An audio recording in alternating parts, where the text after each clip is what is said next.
Bem-vindos a mais um vídeo. Hoje vamos conversar um pouquinho sobre escritores que escreveram apenas um romance em vida. Então, alguns escritores que escreviam outros gêneros literários, escreviam contos, poesias, escreveram apenas um romance. Outros até que não escreveram mais nada na vida além de um único livro.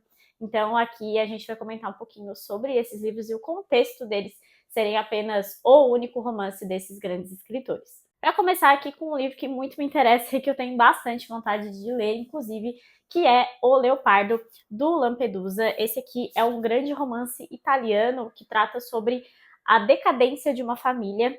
E esse livro aqui, curiosamente, foi publicado póstumamente, ou seja, apenas após o autor falecer. E então ele obviamente não viu o sucesso do seu livro e ele se tornou um best-seller depois então de sua publicação. Esse livro parece muito interessante, eu gosto muito dessa minha edição aqui da Companhia das Letras, e ele ficou muito tempo indisponível no mercado editorial brasileiro. Então agora a gente tem aqui essa edição, e se eu não me engano, saiu também pela Tag, que era um clube de assinatura, eu não sei se existe ainda. Então talvez, né, se você assinava esse clube de assinatura, você pode ter esse livro aí perdido na estante. Saiba então que é um grande clássico italiano. E eu considero assim que eu não conheço muito os grandes escritores italianos e a cultura italiana nesse aspecto literário. Eu acho que vale a pena dar uma boa atenção também para esse país que trouxe tanta coisa, né, para a cultura mundial e também grandes obras e grandes escritores. Outro escritor de um romance só, mas esse escreveu vários outros livros de outros gêneros literários, como eu comentei no início, né, foi o Salinger, que escreveu o seu único romance, O Apanhador nos Campos de Centeio. Tem até certas discussões em relação a outros escritos dele, mas é mais consenso, assim, que são novelas ou contos, né, obras curtas, enquanto que aqui nós temos o único romance do Salinger. E esse aqui é um livro assim, muito famoso nos Estados Unidos, ele tem um impacto muito grande e conversa bastante, inclusive, com a juventude americana, porque tem aqui um personagem que é um adolescente problemático, assim, que acaba fugindo aí de casa e tem uma certa narrativa meio on the road, assim, que é bastante famoso, inclusive nos Estados Unidos, esse tipo de narrativa, né? Eu tenho muita vontade de ler também, e é o que me deixa muito curiosa em relação a essa edição, é que não tem nada nas orelhas, nada atrás, nenhum texto de apoio, e eu não sei se foi o escritor que quis fazer isso, mas eu imagino que seja, porque eu até pesquisei um pouquinho sobre esse livro, e ele não permitia nenhuma adaptação cinematográfica para esse livro aqui, ele considerava que não tinha nenhum autor capaz de fazer aqui o personagem principal desse livro, que se eu não me engano é o narrador também, né? Acredito que esse livro deve sair por aqui, porque é um livro que, como eu falei, eu quero muito ler, especialmente sendo de literatura americana, que é a minha grande paixão aqui, como vocês bem sabem. Um escritor muitíssimo famoso por vários outros escritos, mas que também só escreveu um romance é nada menos que Oscar Wilde, com o seu grande O Retrato de Dorian Gray, que até tem uma discussão em ser um romance, porque, embora a minha edição seja um pouco grandinha aqui, é quase que uma novela pelo seu tamanho, assim, mas é um livro muito conhecido e que trouxe muitas discussões, até o Wilde acaba sendo preso depois, ele até escreve um livro na prisão, ou se não me engano, depois da prisão, enfim, mas uma narrativa sobre o seu período na prisão, que é o De Profundis, que é um livro que eu também me interesso bastante em ler. Ele tem contos, eu acho que até peças de teatro, mas aqui nós temos a sua grande narrativa. Essa minha edição ela é anotada, então aqui a gente tem de um lado o texto e do outro lado é só anotações, tem algumas ilustrações também, por isso que é bem grandinha. Inclusive o começo, se eu não me engano, é todo só de textos de apoio, então tem, sei lá, umas 70 páginas só de introdução aqui, e aqui começa efetivamente o texto. Esse é um livro que fala muito sobre o problema da vaidade, né? E a gente tem um personagem aqui que é apaixonado pela sua própria imagem quando jovem, uma espécie aqui de mito de Narciso do século XIX. É um livro muito bom e é um livro rápido de se ler também, embora seja uma linguagem um pouco mais densa, né, por ser de um escritor que escrevia de uma forma muito bonita e muito floreada também até para algumas pessoas. Voltando para os Estados Unidos, nós temos aqui O Sol é para Todos, da Harper Lee. A Harper Lee, que era uma jornalista, né, muito amiga, inclusive, do Truman Capote, que escreveu várias obras famosas, como Bonequinha de Luxo, que foi adaptado para aquele filme da Audrey Hepburn, que é super famoso, tem a Sangue Frio, que é praticamente o primeiro romance de não ficção da história, mas aqui nós temos Harper Lee com o seu único romance, que é O Sol é para Todos, tem resenha aqui no canal, inclusive. Esse livro é muito gostoso de se ler, é um livro que é um pouquinho mais gordinho, mas que você lê, assim, muito rápido, porque é super fluido, narrado aqui por uma criança super dotada. É um livro que fala muito sobre o racismo nos Estados Unidos, sobre a dificuldade cultural que se tem nesse país até hoje, né? Mas esse aqui é um livro da década de 60, se não me engano. E se tem toda uma discussão relacionada a uma continuação que teria existido para esse livro aqui. Só que a Harper Lee passou a vida inteira dizendo que ela não ia escrever outra obra, só ia escrever O Sol é para Todos e deixar O Sol é para Todos.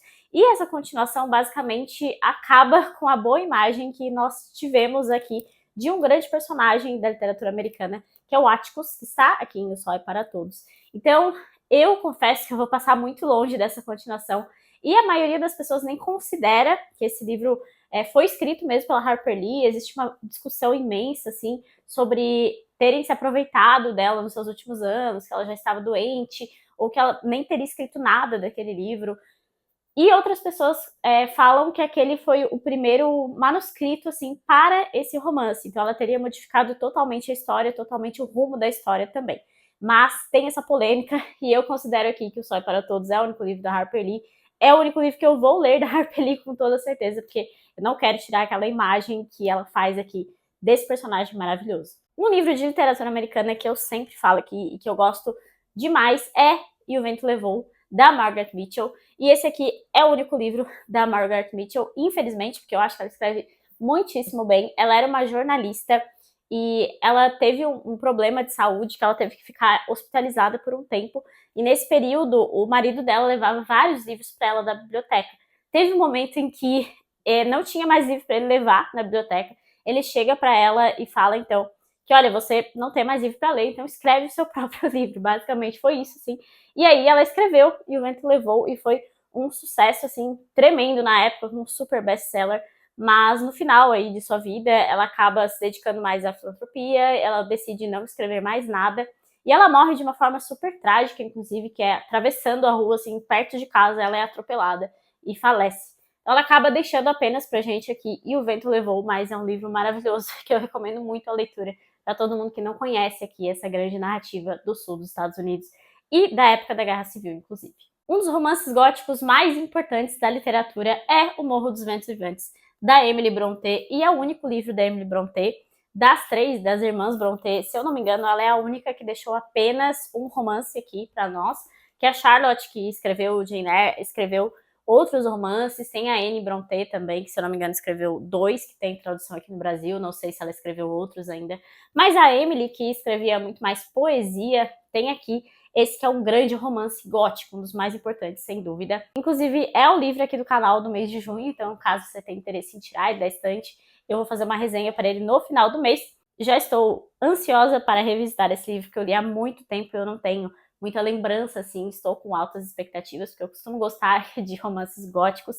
E a Emily, ela não teve muito sucesso com esse livro na época da publicação. Então é até curioso, porque hoje é considerado um dos maiores romances e um dos símbolos, assim, do romance gótico, da forma que ele foi construído. Viajando um pouquinho para a Rússia, então, temos aqui um livro que já tem resenha, que é Doutor Zhivago, do Boris Pasternak. O Boris Pasternak era um grande poeta russo, muito bem visto, inclusive, né? Ele é do século XX, já do período soviético. E aqui em Doutor Zhivago ele vai fazer justamente a sua crítica ao período soviético. Então foi o livro que trouxe problemas para ele, mas foi o livro que fez com que ele ganhasse o Prêmio Nobel de Literatura. Esse aqui é um romance muito melancólico, é um romance complexo pela quantidade de personagens, pela quantidade de locais, assim, né, de ambientações que o Pasternak vai fazer, mas é um livro muito bom para você entender a geografia da Rússia, assim.